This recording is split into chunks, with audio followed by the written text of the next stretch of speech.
Hey everybody, Karen here, and we are going to sit with Eunice today, and we're going to do a little bit of a moon reading. So this is a mini moon reading to just give you an idea of what it would be like to work with the new and the full moon, which is what we're going to talk about today. Sunday is the new moon, and then in a couple of weeks we have the full moon. And we're going to talk to Eunice today about how it's going to affect her chart. So, Eunice, hello, welcome. I'm glad you're with me Hi. today. And I would love if you could just introduce yourself. Okay, so hi everyone. I'm Eunice. I'm kind of new to the group here, so I'm really excited to talk to Karen today and get my mini moon reading. I'm still kind of exploring and trying to understand and study, my moon phases and how it affects me. And I just have a personal love for like my zodiac and my stars, and I just would love the guidance that Karen is going to offer me today. Okay, fantastic. Well, I am really excited to talk to you today, too. This is going to be fun. So, when I do a full moon reading, it's probably at least 90 minutes of sitting with me. We're going to spend about 30 today, but I'm going to do it in much the same way that I would the larger reading, minus a lot of the other stuff. Again, we're just going to focus on the new and the full moon. But what I like to do is I like to start every session with an intention. So if you could take just a moment and set an intention, either silently or loud. If you would want to share it, that's fine. But you can also just do it silently. Set an intention for today, and kind of keep that in mind as we go through it. So Okay. I'll give you just a minute to do that.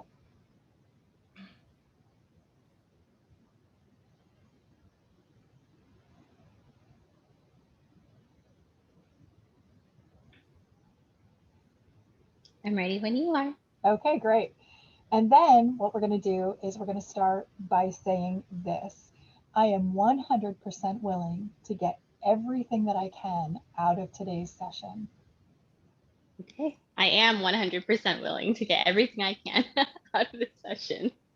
Me too. I think that I always get almost as much out of it as the person on your side of things. I believe very strongly in learn and teach.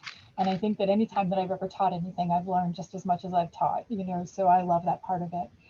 So, how long have you been working with the moon, or is this brand new for you? I've probably tinkered with it, for the past decade or so. And in the past 2 years, I've really tried to just understand my own chart and just try to dive into it. There's just so many different aspects, and it's kind of hard to keep it, straight sometimes. So, any guidance you can provide, really just, I'm a sponge today. I'm Okay, just going to great. absorb it all. Yeah, that's perfect. So with the readings that I do, they're based in Moonology, which you may or may not be familiar with, but Yasmin Boland is probably, someone that you may have heard of if you've been working with the moon for any period of time. She's written the book Moonology, and she also created the Certified Moonologer course, which I completed. So it becomes the way that I sort of do things because it's a very simple way of doing things, the Moonology system. And you mentioned that there's a lot of complications, and usually those complications have more to do with astrology, which has layers and layers and layers of things to sort of decipher and look through before you can come out with, like a birth chart reading, for example. But with Moonology, what we do is we use your data, your location, time, and date of birth to get your birth chart together. And then we take a look at your rising sign. And your rising sign is really what tells us when those moons are going to move through your chart. So if you've had your birth chart and it sounds like you have, then you kind of know what that birth chart looks like. It's kind of like a pie with the houses all listed out. So today we're just going to look at how the moon is going to move through that, knowing of course that there are other planets and things that are happening too, astrologically speaking, that will influence the way things play out. But in these readings, we're only really looking at just the moon. Um, and so, with that in mind, just to keep in mind that there are other things at play sometimes. We talked about before we came on about the Lionsgate portal, which is happening. And so there are events like that that will also add a flavor all their own to anything that's happening with the moon through your chart. And it's just kind of important to note. So ancient people have been using the moon for probably millennia. And women in particular have been working with the moon for a very long time. And today we can use it as a way to sort of plan and predict and even schedule events that we have coming up or things that we're doing according to the way that the moon is. You mentioned to me before we came on that your family has a history of, healers and things like that. And my grandmother was one who planted with the moon. Does anyone in your family do that? Plant their gardens by the moon? She always had Mhm. like a farmer's almanac, and she would always look it up to see when there was, yeah, right. And I never learned that. I regret that I didn't, but I never learned that from her. She's been gone now for more than 20 years, so I definitely missed out. But I love the idea of all of that being tied so closely. And we all feel that. We all feel very tied to the moon. As a child, I certainly was very fascinated by the moon. I'd be willing to bet you probably were too, right? So working with the moon now is really about empowerment. Knowing when the moon is affecting, what it's affecting, and how you can work with it in order to take full advantage of it. So first, I'll start with the waxing and the waning phases of the moon. And we're not going to get a lot into this. There are guides available in the group where you can check that out. But the waxing cycle of the moon is basically where you want to work full on toward your goals. That's going to be the period from new moon until full moon. Then the waning cycle is where you kind of want to, rest and reflect a little bit. And that would be the period from full moon until the new moon again. So, how you might use these would be, let's say you're launching a new project. The ideal time to do that would be during the waxing phase when everything is getting bigger. The moon is getting bigger, the energies are getting bigger, everything is getting bigger. And then if you launch that program during that waxing cycle, the waning cycle would be a great time to sort of reflect on what went well, what didn't go well, what would you do differently, to really kind of take a look at how it played out and take the lessons away from it. So that would be, one way that you can work with the moon's energies as a very general way. If you practice any kind of magic, that's kind of a staple of magical practice too. During the waxing phase of the moon, you want to do any spell work or any kind of magical practices that increase things, whereas during the waning phase, you want to do them that banish or get rid of those things. Like if you want to stop a bad habit, during the waning phase would be a time to really do that. So, again, working with the moon is really about empowerment. It's connecting to your higher self, your intuition, even the universe, right? You're going to come away from it with a little bit better idea. So, where I want to start today then is I wrote this down so I wouldn't forget it. You are a Leo sun, which the sun represents the essential you. So, that Leo is the essential you. Then you are a Sagittarius moon, and that is, the moon is about what you need. And then the Cancer rising is really the important thing for us today. That is the moon that was, or excuse me, the sign that was rising at the time of your birth. That would be your social personality and how people see you. So what we do is we take that rising sign and we do the chart so that we can see where the moons are affecting your chart from houses 1 through 12. So the new moon in Leo is going to happen in your second house. And that's the house that governs things like cash and property. It's also the things that you value and the values that you hold. So this would be a good time to take a look at any intentions that you want to set at this new moon on Sunday around any of those things. For example, if you have a job that you feel like maybe you're due for a raise, this would be a good time to set those intentions about getting that raise. If you are trying to pay down debt, this would be a great time to set intentions about that, or maybe even trying to do like a refinance project, or it could be, anything along those lines. Establishing a budget, even, that has a lot to do with cash, right? And then also, if you have something that you're, some kind of a personal value that you would want to set intentions around, this is also a time to set those intentions around that. And it could be anything. Everyone will have a little bit different take on it based on their personal needs or where they're at, that kind of thing. So that, um, you know, that new moon on Sunday is going to be the best time to do that kind of work. Now, it's not limited to just that kind of work. Certainly, if you have other intentions about other things, let's say that maybe you are, um, maybe you're trying to manifest a new job or start a new eating plan, or clean up your diet. Maybe one of those things would be important to you, so you want to set intentions around that. You can absolutely set your intentions around anything that you want to, but knowing what house they're in gives you that advantage, if you will, of the lunar planning that you can do with it. Since those are the things that are the focus during that new moon, they're the most empowered during that time. Does all of that make sense? It does. Okay, great. That's funny that you Because say my second house is in cash and finance and all of those things, because that's what I was gonna do on Sunday. it is kind So of it funny all how works out. yeah, we sort of know, I really do think that's true. I really feel like, it kind of just becomes something that you almost intuitively are drawn to. And that kind of brings up another point, and that is that if you are intuitively drawn to it, you should definitely use it. You know, um, Absolutely. I yeah, agree there's with you. definitely going to be a good reason why you're being intuitively drawn to something. And so you should never, ignore that part of it for sure. Um, so you want to set those intentions about anything that you want to draw into your life over the next 4 weeks, over that waxing cycle. To set your intentions, it can be as simple as writing them down, really feeling them as having happened. A little visualization, a little meditation, and in the group I have short rituals that you can draw from if you need some inspiration.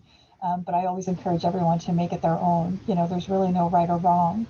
And then once you've got them and you've gone through all of that, I always burn mine. I feel like that's a very powerful way to, power up those wishes that you're making. If you're not comfortable burning them, and you can't do so safely, because I may or may not have had my kitchen on fire a couple of times. Oh no. So I definitely encourage safety first. But if you can't burn them or don't want to, you can also bury them. Like if you have a loose plot of dirt where you've got maybe a flower planted or something like that, or even in a flower pot if you don't have anything else, you can always bury them in lieu of burning them. So this is the opportunity for you to set any intentions that you might have, whether it's getting a raise or paying off debt or even up leveling your self worth. So I talked a little bit in the group presentation that I did the other day about this is a time to really celebrate yourself. Really, really celebrate yourself. We're not very good at it, and I think as women we're even less good at it, right? And so this is a time to really do that and to really feel that amazing you that you really are. And even if it feels like bragging, who cares? Because this is just for you. And then think about what you can do that would make you feel like the queen you are, right? Maybe a new set of sheets, or even just launder your sheets and hang them outside. I love that, right? That always makes me feel very, different when I get to sleep on sheets that smell like they've been dried outside. Um, or even a new kitchen utensil sometimes can be like the thing that just makes all the difference, right? If you do a lot of cooking in particular. So start thinking about that. What can I do that just kind of up levels, and it doesn't have to cost a lot of money. It doesn't even have to cost any money. It could be that you just go and, get yourself a bouquet of wildflowers, or, anything, right? It could be anything. Um, so there's the new moon in a nutshell. And again, this is a great time to really show the world what you've got. If you don't have a creative outlet, this is a great time to get a creative outlet. Is there something that you do enjoy doing? Um, so I used to paint, and I decided here recently, actually, to just kind of make sure that I'm taking some time just for me. So even if I'm just doodling, with like a pencil and like line paper or whatever the case might be, just to give myself a moment to just not have anything to think about, to just allow, myself to just breathe. That's kind of been my focal point. I agree with that completely. I think that's wonderful. If you are, being called to that, is something that maybe under this moon you want to take a little bit further. Maybe just schedule it in. That's one of the things that you'll hear me talk about an awful lot is to schedule things in. I'm busy just like everyone else, right? And so I have to be very um, aware of the things that go into my schedule. And I think that's something that most of us have to do because none of us has unlimited amounts of time. But even if you can only allocate a few minutes a day to something that really, feeds your soul and, creates that fire in your belly. And I love the idea that you paint. I think that's fantastic. I watch Bob Ross on TV and I'm like, oh, I need to do that, right? But then I never do. He's So, amazing. I'm definitely not Bob Ross, but he is really fun to watch. but it doesn't matter if you're not Bob Ross because what you're creating is uniquely your own. And my daughter, who is not in this group, although maybe she'll join at some point, um, she goes to these like wine and paint things, right? Have you ever heard of that? Yes, yes, She has done yes. these lovely paintings that are just absolutely fantastic. So even something like that can be a true creative outlet. Of course, you throw in a little wine, it makes it just that much more fun, right? So you can't really Absolutely. miss. Okay, so then from the new moon, let's move on to the full moon. So the full moon this time around is going to be happening on the 22nd.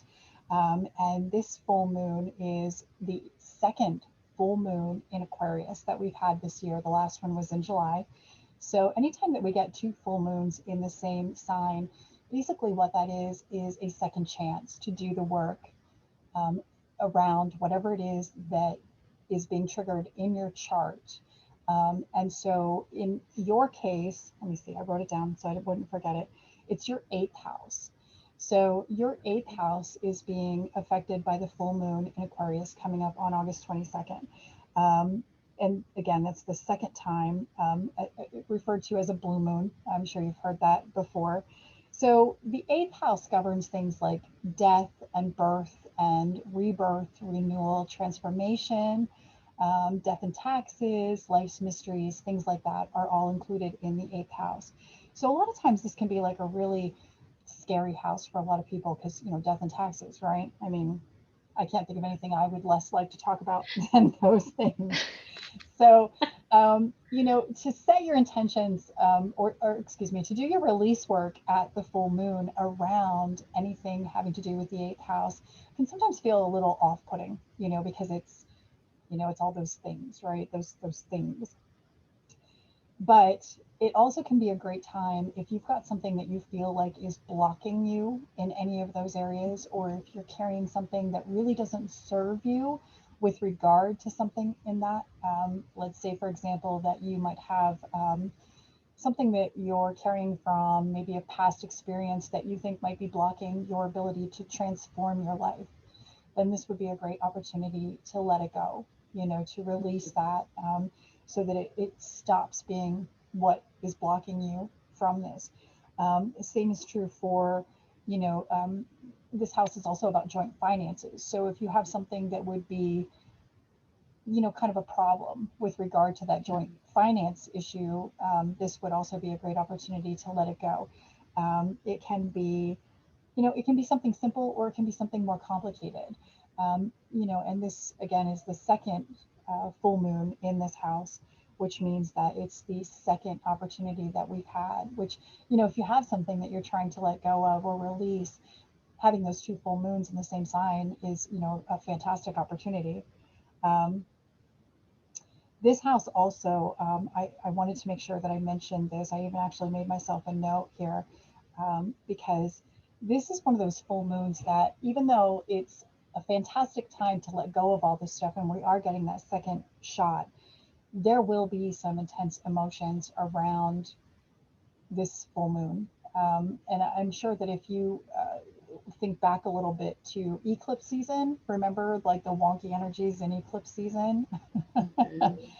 I have a feeling that this moon is going to be a little bit like that, and it's going to make people feel a little off balance and a little imbalanced. And so you may find that you have a more emotional response to anything having to do in that eighth house, any of those themes having to do with anything in the eighth house. So again, it would be things like birth and death, and taxes and joint finances, and sex is even in there too. Life's mysteries, the more esoteric things. Any of that can be potentially triggering at this next full moon. Now, it's not something to be worried about, it's just something to be aware of. And we always know that we can choose our emotions. And so, therefore, if you do find that you're, getting triggered, just take a step back from it, and kind of get out a journal, ask yourself, why am I being so triggered by this? Because those can be important things that you'll discover that need to be released. And so then you have this wonderful full moon energy that you can release it with. You see how that works? That's like a pretty Mhm. good deal, right? So I know that even though we have like some of that jangly energy because it's the eighth house, and then we'll have the additional jangly energy because it's the full moon. Don't be intimidated by that. Just see it as the wonderful opportunity that it is to work through any or all of those things. Any questions about that part of it? No, I just, I agree with you wholeheartedly. When I do healing sessions and, we talk about death, I often remind whoever my client is that it's, sometimes death is not death in the physical sense of someone you know. It's the death of a bad habit, death of something that is burdening you, death of something Right. that you need to get rid of. Anything that you feel is, like you said, not serving you. And I think that's a great gentle reminder that, you know, death can be good in a sense, when you do have these things that are preventing you from moving forward. Yeah, I agree. And I think the important thing that you said there is that death isn't always about death, like in the literal sense. It can be a metaphorical death. It can be really, I don't know um, how better to explain it than just simply thinking of it as a circle with no beginning and no end. Hmm. Everything ends and something begins from what just ended. So it really becomes like a whole full circle or cycle. And so a lot of times I think that we get a little hung up on that and we think of it in a very negative way, but it actually doesn't have to be.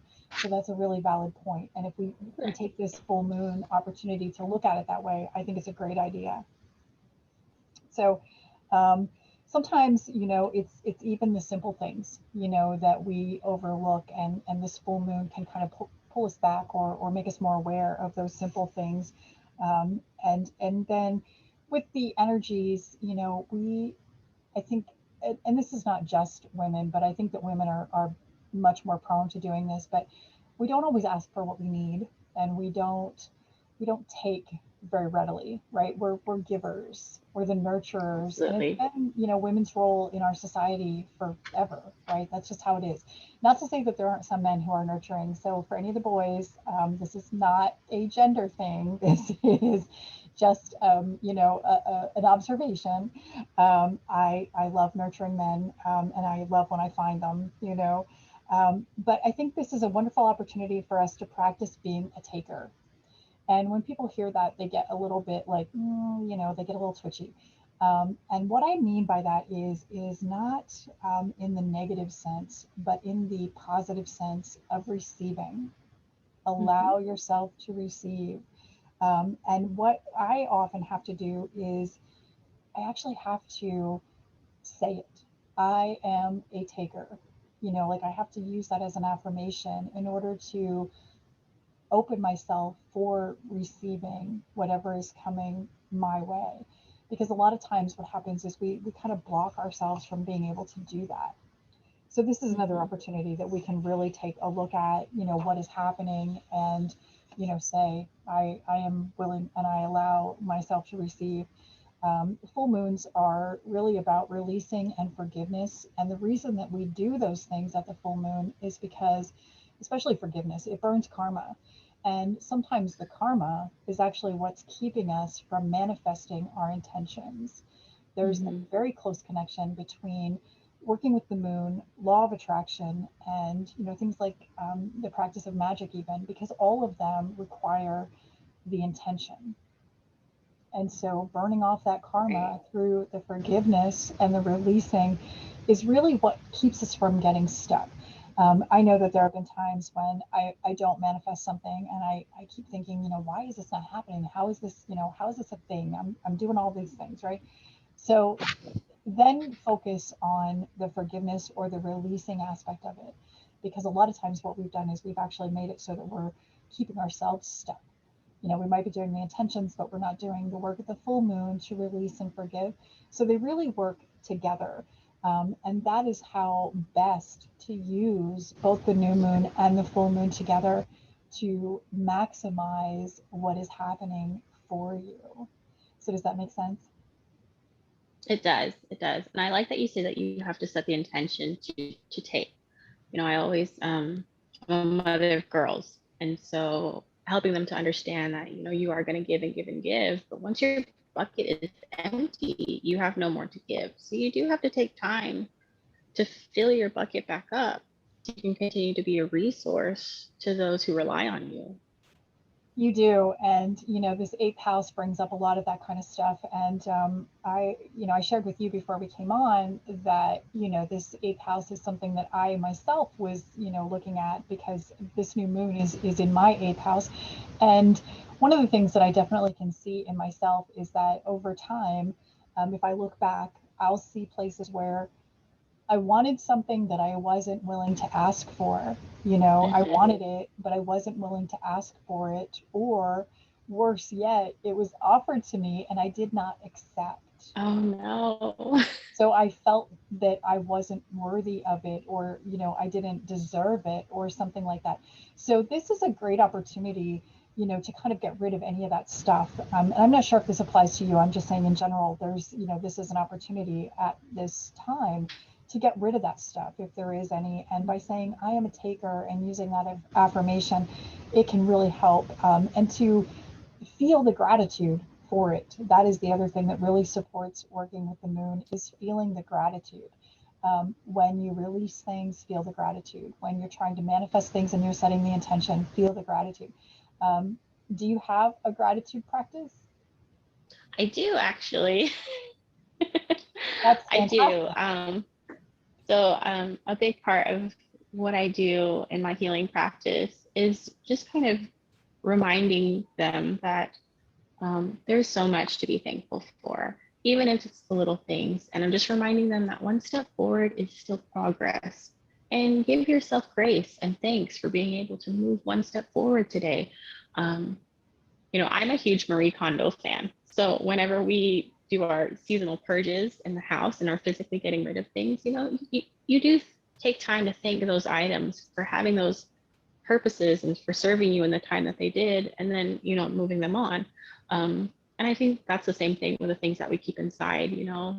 Thank you for having that place within my heart, but because it serves you no more, you thank it and you let it go. um, so yeah, I'm a huge huge advocate for taking a minute and just saying thank you, and recognizing your self-worth in that moment as well. Me too. I believe that's absolutely the way that you can work best with the moon. Now, it's not required that you have a gratitude practice in order to adequately work with the moon, but it is definitely suggested. I do it every day. I guess it's not laying here, but I have a copy of a journal that I use every day it's like an almanac kind of journal, and it has blank space. So it gives me an opportunity to write my gratitude in there every day. I have a morning success ritual that I do, and gratitude is part of that. Journaling is also part of it. And those two things are so powerful in your practice with the moon. And meditation. Meditation is definitely the other thing that is highly recommended for anyone who really wants to maximize what they're getting out of working with the moon. Meditation is a really good place to begin. And even if you can't do but 5 minutes, it's still a really good place to begin. And even It's if you yeah, have and to do it's still guided, 5 minutes. that's right. I think after time, you get to a point where you like it so much that it becomes so much easier and it's less intimidating. And even if you have to, begin with a minute, it's still very definitely Mhm. worth it. So, this, Absolutely. again, not necessary, but they really will support any practice that anyone is doing with the moon. So, not only knowing where the moon is, observing the waxing and the waning cycle, looking at the themes and so forth that are being triggered by each new moon, setting intentions, doing forgiveness and release work, but then gratitude and journaling and meditation are really what kind of round it out, you know. So, again, not an absolute requirement, but I think that anybody who's really interested in getting the most out of it, those are the things that I would definitely recommend. Then the last thing that I wanted to mention today is that you don't have to work just at the new moon or at the full moon with the moon. You can actually work with the daily moon. So I also have information in the group about this, but we'll just go through it so that you know. But if you get an almanac or if you can look it up online, there's like a ton of places online where you can get this information for free. You can see what phase and sign the moon is in each day. And that way you can kind of track when it moves from one to the next. So you would be able to say, okay, so today's moon is in this sign, this is affecting this house. How can I work with this moon today? Excuse me. And it might be that you want to um, just track it for a month, to see kind of what happens for you when the moon is in that sign throughout the month. And get a journal and just track it out. And that way you kind of have a way to monitor, if you will, what might be happening for you. And you'll Right. probably start to Yeah. see Track your patterns. progress. Yeah. But the other thing you can do is you could set a daily intention based on where the moon is and in what house it's in. So, for example, if the moon is moving into like your third house, for example, and you know that that has a lot to do with communication, and you have some kind of a communication issue that's not working out for you, you could set intentions around that communication issue when the moon is in that third house. So that's another way that you can work with the moon, every day. You don't have to wait just for the new and the full moons. Now, if you're, for anybody who's watching this that's just starting out, maybe doing all that would be too hard, but, just pick something and as a place to begin. I always advocate for starting in a simple manner and, then build as you get better with it. So that gives you literally 365 chances every year to make a little magic with the moon by working with the daily moon. That's amazing. I didn't even think about that. We think about, oh, you wake up in the morning and it's a new day. It's the same thing. There's with the balance of the sun and the moon. I didn't even put those two together until you had said that. So I'm actually really looking forward to it. Yeah, yeah, I think it'll be fantastic for you. I'm very excited to hear what you notice, like if there are patterns that start to emerge, like if the moon is in a certain place, if it's kind of a jangly energy, or if it's a great day for you, or whatever it might be. And it Yeah. does go all over, right? Like it's, Hmm. you might have a variety of experiences. But by looking at it and tracking it every day, you kind of get a sense. So what I do is every morning, as part of that morning success, I do a little gratitude, I do a little journaling, and I check to see where the moon is. Those are the first three things that I do every morning. And I usually do that before I even have any tea. I don't drink coffee, I gave that up, but I usually do that before I even have tea, right? So it's the kind of thing that I just do it as a part of my routine. It literally takes me a couple of minutes, and then I can kind of get on with the rest of my day. And so it doesn't have to be like a real labor intensive thing. It can be as easy as like doing a quick check and you say, oh, it's in this sign today. And then over time, you already know what themes are associated with that. So you could maybe do a couple of quick intentions or whatever it might be. So it doesn't have to be a complicated process. I'm so grateful for all of that information. Like I said, I'm fairly new to the moon side of everything, and just setting, the new to full and the full to new. Just even working on those three as I start out. and you mentioning, when it goes from the new to the full on things that we want to work on and progress on, like I think that's a really great focus to just have. And then on the backside of that, just, like you said, things that we need to let go of, things that we need to change, things that we just need to, and I love that you said your karmic energy too, because, um, like that gives you a fresh start, by the time it comes around full cycle. So I love that. I love it too. And that's what's so powerful about doing this work. Once you kind of bring it into your life, it becomes very automatic. It doesn't take you any time at all to kind of know. What I do is at the new moon, which for me, I'm in the Eastern time zone. That'll be Sunday morning, pretty bright and early, which I get up very early. I'm like 5 a.m. every day. And Oh, so, wow. yeah, I am. I'm an early riser, but then I'm in bed at like 8:30 because I can't stay awake. So, you know, but what I will do is right after the moon is new is when I will do all of my stuff around the new moon. So that's when I would make my list of intentions and go through my ritual, any of the things that I wanted to do associated with that right after. So like as soon after as I possibly can. Now, if the moon would happen to come new, like in the middle of the night, I don't get up in the middle of the night, obviously, to do it. I just wait until the next morning. With the full moon, what I do is I do all of my ritual things around that right before it goes full. And the reason for that is because once it hits the full mark, now it's actually in the waning phase.